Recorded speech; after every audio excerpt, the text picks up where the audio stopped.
So I don't know if anybody else is watching, but we're here and we will be starting our meeting here in just a few minutes. So if you are here, just hang tight. We'll get started quickly.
It says we have 2 viewers here.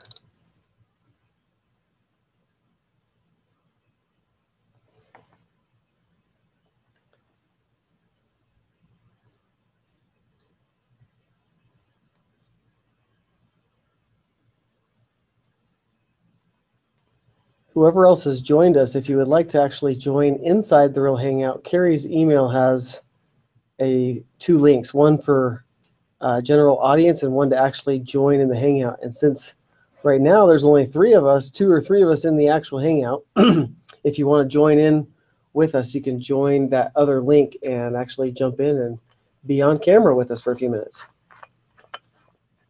And we'd love to have you so we don't feel so lonely in here.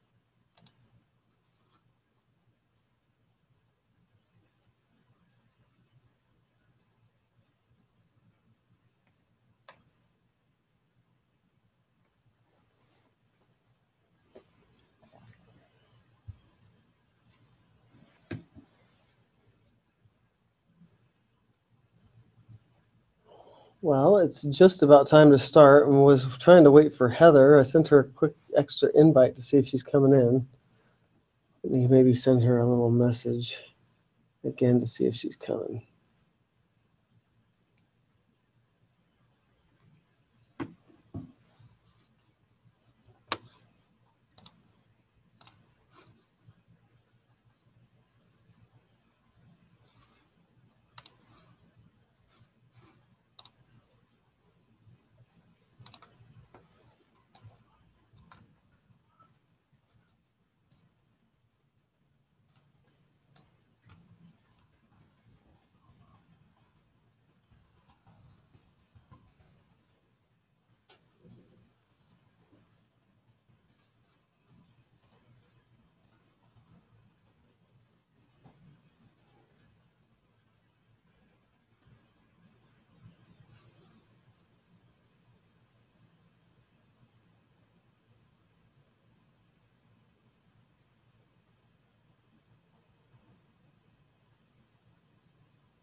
All right, Carrie, we should probably just go ahead and get started. I can't seem to reach Heather. Okay, sounds good. Do you want me to start off with a quick prayer? You can or I can, either way. I'll go ahead. Okay. Our Father in heaven, we are thankful for this day and thankful for this time which we have to meet and talk about Desire to Learn and I Learn 3. And we're thankful, Father, for all of our instructors and the work that they do for us. We're thankful for the knowledge of thy gospel and the vision which it gives us as we work in this field of teaching and learning. Please help us, Father, to be led by thy Spirit, to know what we should do and say, and to be guided in all that we do, all the decisions that we make. We ask thee, Father, to please be with all of those who are not with us this day, that they will be kept safe from harm or accident. And these things we pray in the name of Jesus Christ. Amen. Amen. All right, so hopefully Heather will join us shortly. We just wanted to get everybody together for a few minutes and talk to you about the I Learn 3 course visit rubric. We've been kind of talking about what facilitation looks like in I Learn 3 over the last few months, and we've been looking at the course visit rubric and how it should change with I Learn 3 because we feel like the tool does warrant enough of a change. So anyway, we decided we would try to give you our first thoughts of what the course visit rubric is going to look like and see if you would test it out for us over the next couple weeks as we get to the end of the semester. With that, I guess I'll just go ahead and share my screen. Actually, you know what? I better not. Last time I shared my screen, it crashed Hangouts. Oh. Do you have the visit rubric pulled up, Carrie? I do. Let me Hey, get it to the front.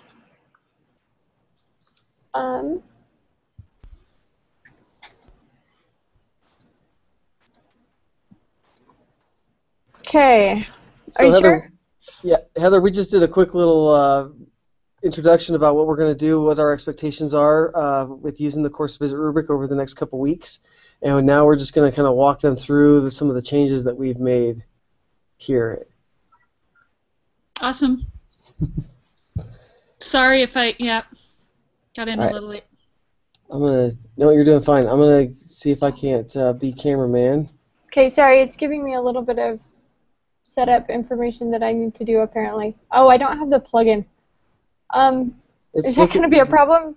No, we can see it just fine. You can see it? Oh, you can see it. There I am. Okay, good. All right, so I'm just going to be cameraman for a second and try to scroll in here to this. Oh, yeah. Let's see here.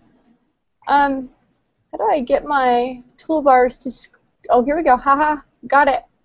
Can you see it okay? Yep. Do you want me to make it bigger? Yeah, if you would, just a little bit. Does that...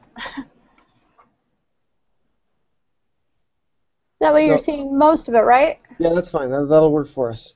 Okay. So let's just kind of go over the categories real quick. And Heather, please, by all means, jump in here at any time. As we were looking through facilitation and what facilitation looks like in Brightspace, we came up with this course visit rubric. So we've actually condensed this down to 5 categories. I think we used to have 6 categories in the old course visit rubric. And so starting across the top, we've got profile and contact information. And this is a lot lighter than it's been in the past just because the LMS profile is something that you set up once and you kind of set it and forget it. And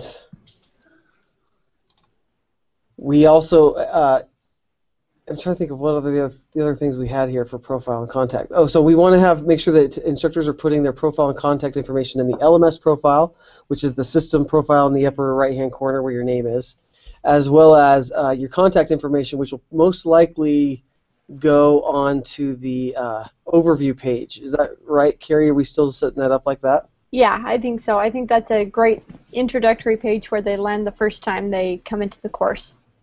Right. Will that be set up for these guys though that are piloting it? You mean You mean we're not setting, we are putting in the field so that they have to fill it in, but we're not filling it in for every instructor. Right. But for the courses that are going currently in iLearn 3, Carrie? We have something similar. It's not exactly like this semester, but it is close, where we did have personal information on that page. Okay, Very, so, very cool. right, I just want to be mindful, I guess, of those we're talking to today that are teaching in it. I guess what is in their courses right now, if they're able to do all the things that we're describing. Yeah, they are. Okay, awesome. Yeah, so profile and contact information should be fairly straightforward to do once and make sure that it's there. It's just the basic, I think, spirit behind that is make sure your students have a way to get a hold of you. Yep. The next one that we were looking at was the news page, and the news tool, since it's the landing page of every course, I can speak specifically going forward. I'm not sure. I think most of our instructors are now using it the way we're going to use it going forward, but it is the new Notes from Instructor page. It is where notes from instructor, news, announcements, whole class feedback, all of those things should be used. And so that's why I think we've given this more weight than we have for traditional notes from instructor in the past, is because it is the landing page. You get prime real estate on that front page.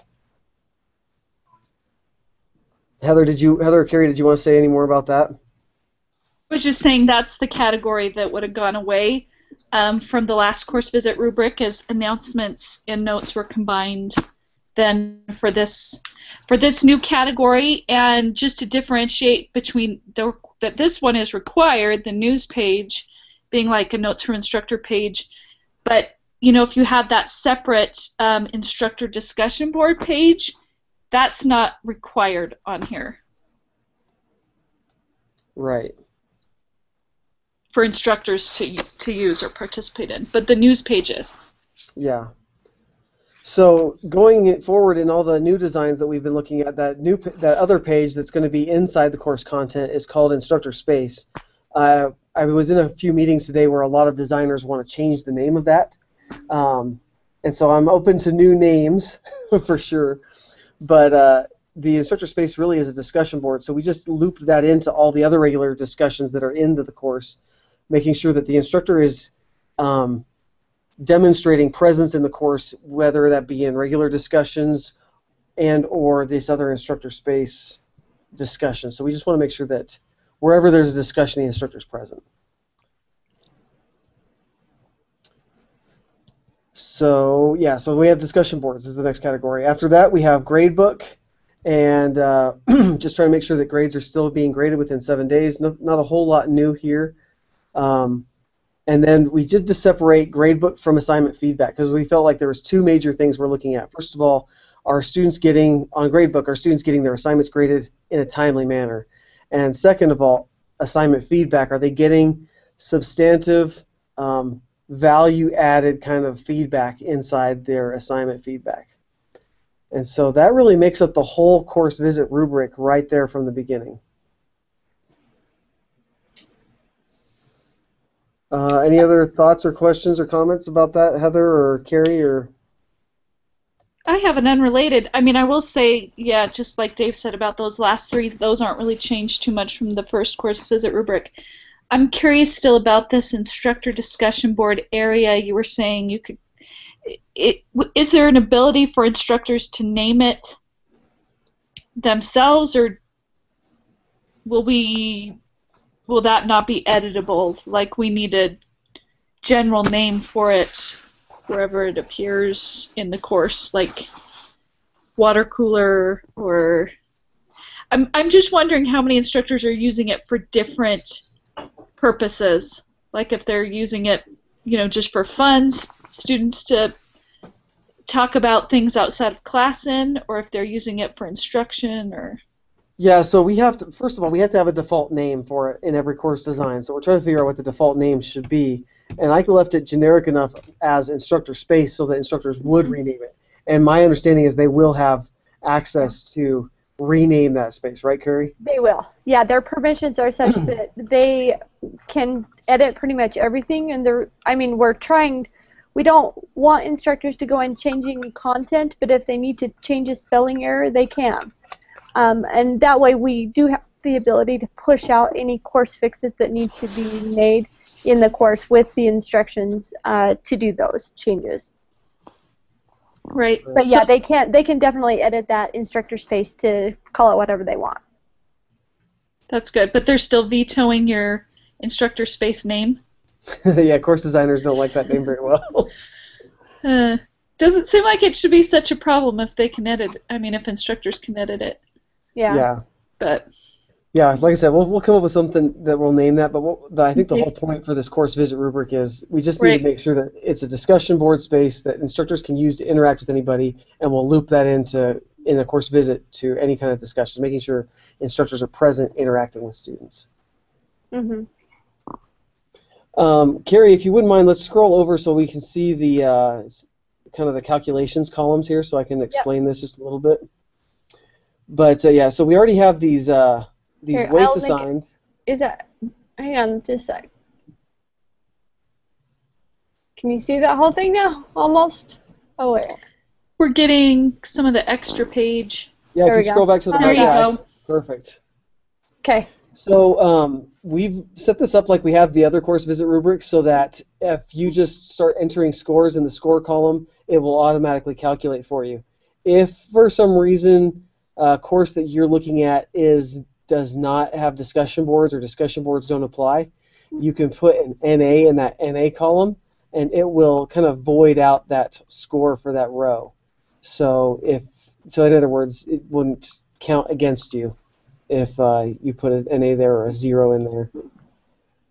But other than that, I need to go in to change this document. For some reason, NA stayed on there when I was doing an experiment, so I gotta go back and re-upload it. So the link will still stay good, but I'll fix that so that NA is not there by default in discussion boards. So are we sending out the copy of that then to all instructors working in D2L after this meeting, or is there a place they can download it just from the library? Yeah, we'll send out the link. Carrie, you want to talk more about that? Yeah, so as soon as the meeting's over, we'll go ahead and send out a link to the recording for anybody who wants to go ahead and watch it. We'll also send out a link to the course visit rubric so everyone's going to know how they will be assessed. And then we'll do a little tutorial for AIMS and TDLs to know how to access that content inside of Brightspace. Yeah, I guess that was my last question. I don't know who else. I mean, I don't know. I don't have an attendee list, but I'm wondering if any teaching group leaders out there have questions about how to then use it when they're doing the course visit. Yeah, if anyone has questions, they can submit them right now if they're watching. If not, they can ask who? They can ask me. Okay. Thanks for taking one for the team, Carrie. You bet. Yeah, so I think that really handles most of that. Carrie, if you want to kind of walk them through what it would be like to actually do a course visit and how that would look inside D2L. Yeah, I sure can. So let me actually share my screen again, but not that one. Let me pull this one over here. Sorry, I'm going to just rearrange some screens here for just a second. I want to rearrange that one so I can see here. And then come to the front of the page. Angelina, I hope it's okay that I'm using your course. Sorry if it's not. Come back to... Okay, sorry, I'm having a hard time getting all my screens up here. There we go. We think Angelina's a rock star, so I'm sure it'll be good. She was in her presentation, I will just say that. Yep. She knew how to take the anxiety, the blows of the audience. Just did really well. It. Jeff, too. Yep, they did it well. Okay, can you see a D2L course, BDAMF 101? Yes. Okay. Can you see it better now? Yes. Okay. Can you see the rest of my desktop? Only a little. Oh, there's too much then. Only a little. All right. All right, so when we go into a course visit rubric, let's just walk through. So I'm going to show the profile and contact information. So the first time students log into the course, or the faculty member, this is the overview page that will come up. And so basically it will just be a little space. It will have a little space for them to write about themselves. There will be a little bit of course information in there as well in future courses. So this semester, it's pretty much the instructor, their phone, their email, their virtual office, their office hours, and information about them. And then they can upload images and whatnot. They can add attachments. They can add one attachment, maybe I should say. And then, so this is the profile overview page. And then the actual profile page. Carrie, hang on, before you jump there, yeah. Just to clarify for all those that are teaching it now versus when they'll teach it in the future, the instructor profile, sorry, this overview page is not designated as the instructor profile going forward. Right, exactly. So I can show what it'll look like more or less in the new template. And when we come to content, it still is called the overview page. I really wish we could update the name of that. But it will look something like this, and it will have their course banner. Then they can upload their picture here, and then their course name, information, blah, blah, blah. And then it will have a little bit more information about the course and then how to get started. So it'll have links to the course syllabus, to the class schedule, and some tutorials. And what we're talking about on our team is actually inserting a full module inside of that course at the very beginning that will walk them through how to navigate and how to find their stuff, how to upload assignments, how to participate in discussion boards, how to take quizzes, etc. So all of that will be part of this opening module, and it will give them a sample practice for each of the students to participate in. Anyway, but that will be available as one of the first modules here in the course. Okay, so that's kind of what this overview page will look like moving forward. And right. Just to ask, will there be an additional line right after office hours that's just about me? Oh, I saw that in Angeline's, but I don't know. We certainly can add that. Let's do that right now. I thought we were just, so what do you want to Maybe go not there, here. I don't know, I just saw that in Angeline's about me. Right, and that was in the original one that we did, but we can do that if you'd like for this template. So what we had originally talked about doing is the about me, kind of the instructor introduction would really be in the news item. Profile. In a news post. Okay. I thought you're going to show us the profile area too. So right? here's the profile area. The profile area, you'll come up under your name, and you'll come under profile, and it'll have their image. We hope that they'll upload an image of their professional photo. Then they can start filling in as little or as much information as they'd like to share. So any spaces that are open, the headings will be there, but it will be left blank. And then anything that contains information, it will be there. So we really hope that they'll put in their home page. They can put in their Adobe Connect room or their office space. Their contact information, we'd love you to put in your email and your phone number or your contact phone that you'd like students to use. And then any other information that you'd like to add. Yeah, I thought we talked about adapting this instead of all this material here to just have a generic about me. Well, we can't change it very much. Yeah, that's what anyway, maybe we'll talk more about that. I remember that being as part of, from our last conversation, I don't remember that being a requirement in news, but more in one of these places. Otherwise, the TGL is going to have to look at all three places.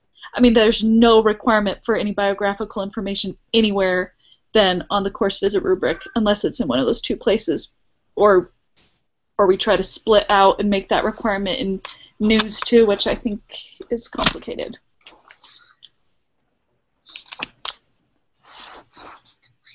Yeah, we can do with it whatever you think we'd like to do there. Heather, I think it's easier to see in the news tool than you think. Actually, I'll show you what from the news. Let's actually go back to the Angeline's course.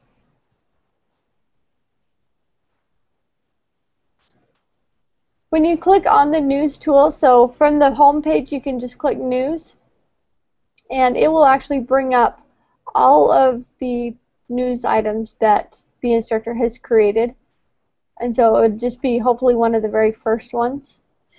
Right, yeah, I don't think the issue is in seeing it. I think the issue is in evaluating it as a TGL.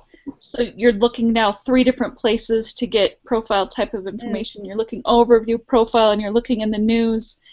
And I just think that's going to be confusing for instructors. Yeah, but you're not looking here for a profile page. You're looking here for news items, and part of the news items they should have, when you're evaluating news, is like an instructor introduction. Yeah, their bio. That's what's written in on the course visit rubric under profile. It's not written in under the news category at all. So we'd have to either revamp the course visit rubric or, yeah. And Carrie, correct me if I'm wrong, but when TGL does a walkthrough to see the instructor's profile, they're going to actually have to go through class list, are they not? To see their profile? Yeah, you know what, they will. That is absolutely right. So to see someone else's profile, like if I wanted to see what Angeline put on her, then I would go through classes. Thanks, Dave. So what I would do is come here and click on her space here, and then it would come up.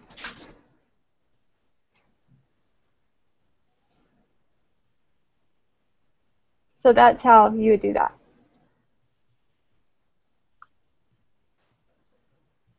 And then I could do the same on a student. Okay, any more questions about profile, contact information, or news? I think we've covered those 3.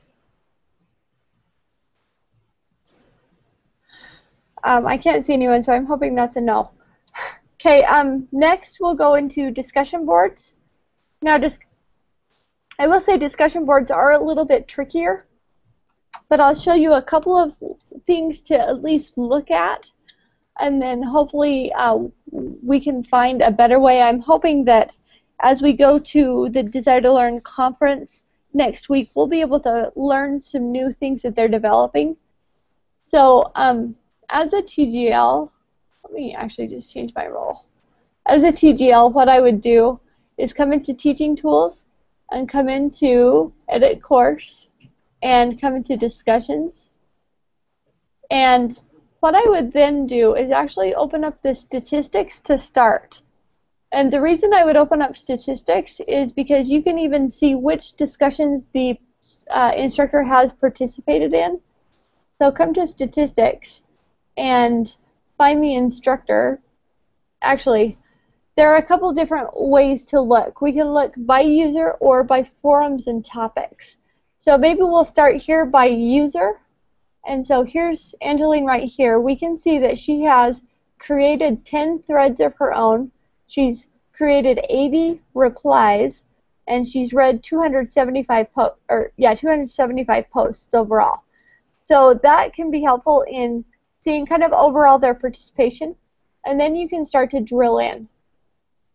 So I can look here and say, okay, well, which ones has she participated in? And I can go and see each of the discussion boards, how many threads there are, and this is, hold on one sec, how many threads that she created, how many replies she made, how many she read, and then the rest are like ratings and whether or not she had to approve any of those, which she didn't need to in this particular course. Okay, so I can very quickly see that in the introduction discussion board, she was very, very active. In the group discussion boards, in the first one she read, she didn't create any threads or reply to any, so she let the students lead that discussion.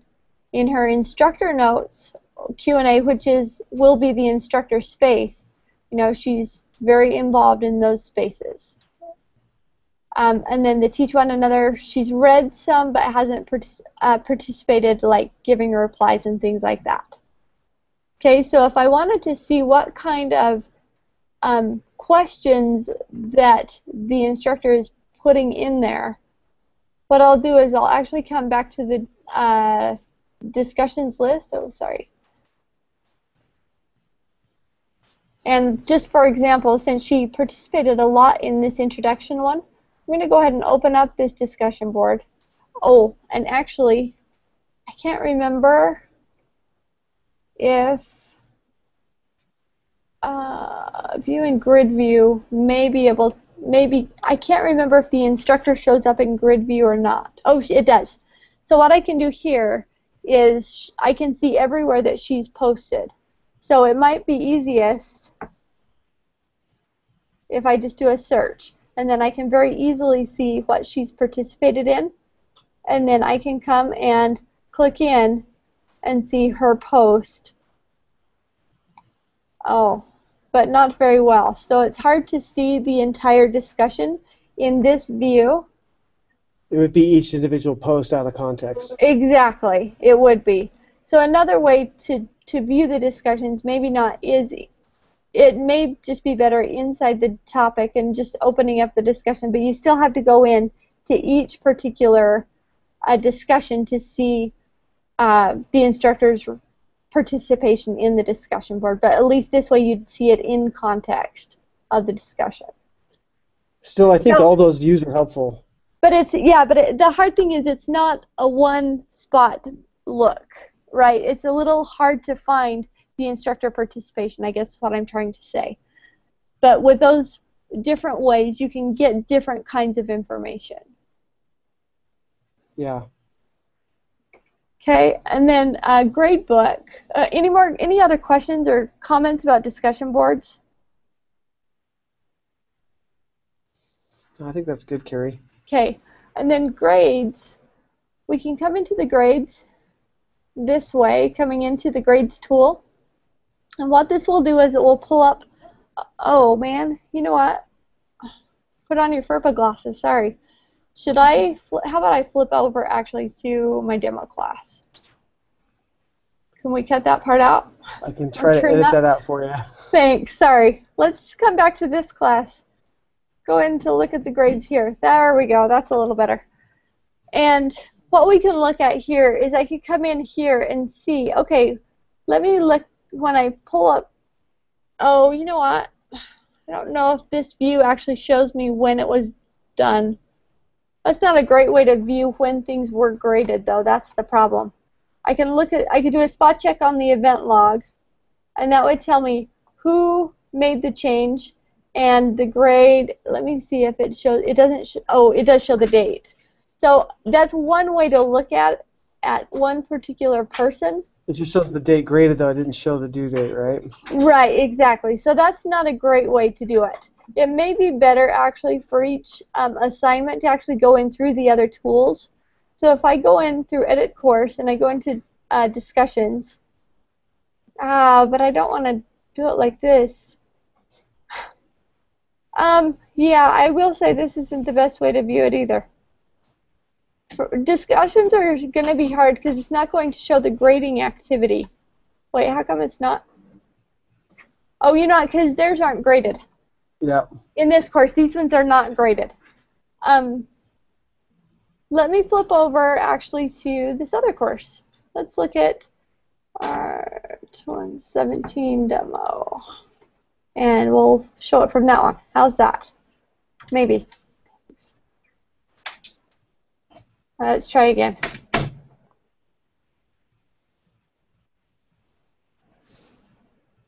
And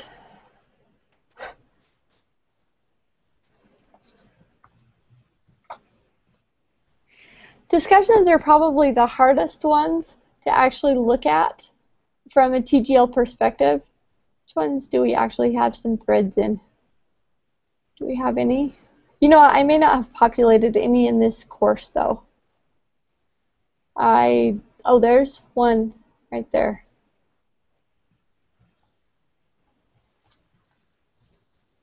Let me try this one.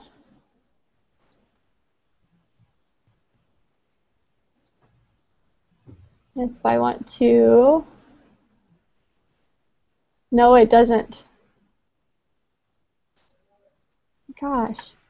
Maybe, oh, you know what, those ones, maybe, I thought we had those graded too. I'm going to have to find a better example to send how to look at discussion ones. For Dropbox assignments, let's just look at those. Like, for example, if I were to look at this one right here, I can see that there are 4 that are graded. So what I can do is actually come into here, and I can see the submission date. So these students all submitted 2 days late on the assignment, but the instructor hasn't graded it. If an assignment has been graded, what it will do is it will post that graded date. So let me just do one as an example, so you can see what it looks like when it's been, oh, except I'm as a TGL, so I can't grade it. What it will do is it actually does put a grade. Sorry. Should have had my courses lined up better. So what happens when you do a live demo? So, For Carrie, Dropbox assignments, here we go. Everybody. What if you and I put together a short, Yep. we'll use a video probably tomorrow. We'll make sure that we use our live class, and we'll block everybody's names out. Yep, let's do it. We'll try to keep a nice 5-minute video that gives very specific instructions on where the best places are to do a course visit, course walkthrough. You know, let's do that, especially because from an instructor perspective, well, I can see the date. Hold on, and maybe it's just the way that we've got the permissions, but from an instructor perspective, when I go into the Dropbox tool, I actually can see when each item was graded. So, for example, I can see that the feedback was published May 7th. I can see that the student read the feedback on May 12th. So I think I don't know what we need to do to get those permissions right. We'll have to play with permissions to get that right. Yeah, and that's part of this whole process of getting you guys to help us with this course visit rubric is we're trying to figure out, first of all, is the course visit rubric aligned right to course design? Do we also have permissions set up right for everybody? Yep. You know, where are we out of alignment first and whatnot? So. Yes. And I then will say this is more than we've ever had in Brain Honey, I learned. Because we haven't been able to see, you know, when the instructor's graded an assignment before. Okay. You just kind of assume, you know, if you're a week behind, that you're a week behind. Uh-huh. So we can actually look at dates, and we can also kind of do like you did in Brain Honey, where you know which week they're supposed to be on, and then you can kind of look and see from the past week what has and hasn't been graded. But that's not a very accurate way. This does have a lot more accurate stuff. We will have to figure out what we display. Part of the problem with the permissions is the way that the permissions are set up, where it's like you get all access where you can edit and manage and do whatever, or you can have view access, which is a little more limited. And so it's really hard to say, well, I want them to see the date that stuff is done. That's not like, it's like an all or nothing thing. So we need to probably on our side figure out what is most important and then go from there on the permission side. Yeah. Well, this is very good. As you guys can tell, it's there's all these little things. We're like so occupied with creating training courses and creating converting courses. Sometimes I think we forget. Hey, by the way, how are we going to evaluate this? Yeah. Not that we forgot about it. It's just that it's one of those things that's like, oh, that's something else we got to do. Hillary, I would like to hear some of your thoughts about what we've talked about so far and see if you have questions or concerns or comments. Yeah, no, I appreciate it. I'm guessing you can hear me, right? Yeah. Mm-hmm. Okay, good. I do have a question. I know I came in like 5 minutes late, and I apologize for that, so I didn't get to hear that beginning part. Maybe you discussed that then. So when you're talking about this new course visit rubric, which I really do like, and you're not really looking at notes from instructor, as you know, in my course, we kind of do have a notes from instructor. So is this, so should I be changing up how I do things from here on out, as Jane will evaluate me? Is she evaluating me with this new rubric or with the old one? With the new one. With the new one moving forward. With the new one, which is totally fine. I just guess from here, because we technically, I do use my notes from instructor place. Is that... Go ahead, Heather. I'm not in your course, so I'm just not as familiar with any of this as like Carrie is. So I don't know if that's just a whole separate page that was created for your course, how hard it would be to move it to news, and I don't know. Well, and that's the thing is, so with mine, the way I've been trying to use it to get people to interact is actually, it is more like a discussion board, kind of like David had talked about previous, like trying to figure out if they're going to name it the water cooler or whatever. Right. That's where I try to get them to submit. It's an extra credit type of discussion board where I try to get them to submit certain ideas. Again, I can change it up. I'm fine with that. I just am trying to figure out moving forward, what should I do? Should I treat it like it's water cooler? I guess is my point from here on out. I think it sounds like you would have to change very little, Hillary. You're still using the news tool, correct? Oh yeah.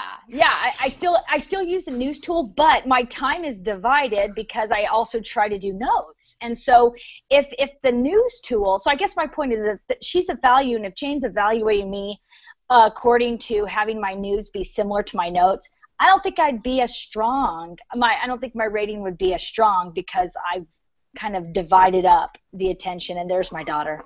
So does that make sense? Not that I'm not worried about my grade. I just want to make sure I understand what is being looked for so I can make changes. I would say, with my limited knowledge, from this point moving forward, to try to start adapting it, because that's going to serve you better in future semesters, to try to start adapting it and seeing this news page as like your notes from instructor, but to still use the discussion boards, right, or at how you've been using them for discussion. Hi. But she said hi. But start that migration. So so I guess because I have it notes from Sister Weber, should I just not say notes anymore from Sister Weber? Should I or does it really matter at this point right now? How are you doing? So, good. I think you don't want to confuse your students for the rest of the semester. Right. Though either. It's water cooler. You're like part way. So yeah, I don't know if I changed the titles partway through, but this is where I struggle the most because I feel like I know that I want to have both, but what do you call the ones so that our instructors, especially those that have this idea of notes from instructor, don't get confused about what the two purposes are? Because I feel like they have very distinct purposes. Well, no, and I honestly think that maybe migrating over, having not done what we have set up, I think it'll be totally fine. I do think people might struggle a little bit.